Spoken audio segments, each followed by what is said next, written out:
বাংলাদেশ ও পাকিস্তানের মধ্যে এক যুগ পর রাজনৈতিক সংলাপ হতে যাচ্ছে চলতি মাসে। 2012 সালের পর দুই দেশের মধ্যে আর কোনো সংলাপ হয়নি। দীর্ঘদিন পর উভয় পক্ষ এবার ভবিষ্যৎ রাজনৈতিক কৌশল নির্ধারণ করতে প্রস্তুত। ডেইলি পাকিস্তানের এক প্রতিবেদনে এমন তথ্য জানা গেছে।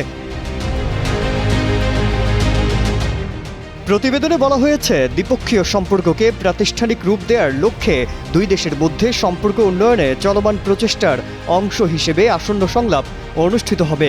পাকিস্তানের পররাষ্ট্র সচিব আমনা বেলুচ এতে দেশটির প্রতিনিধিত্ব করবেন।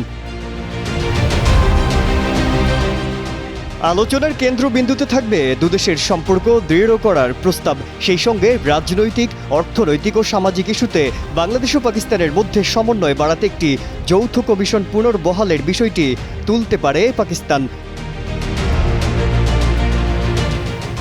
এদিকে পাকিস্তানের উপপ্রধানমন্ত্রী ইসহাক দার আগামী 22 থেকে 24 এপ্রিল বাংলাদেশ সফর করবেন। তার এ সফরকে বাণিজ্য ও কূটনীতি সহ বিভিন্ন খাতে সহযোগিতা গভীর করার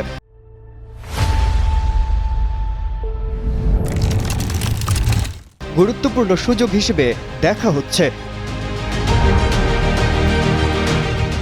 ডেইলি পাকিস্তানের প্রতিবেদনে আরও বলা হয়, ভারতের সঙ্গে ঘনিষ্ঠ সম্পর্ক বজায় রাখা হাসিনার পতনের পর বাংলাদেশের সঙ্গে পাকিস্তানের সম্পর্কের নতুন দিগন্ত উন্মোচিত হয়েছে।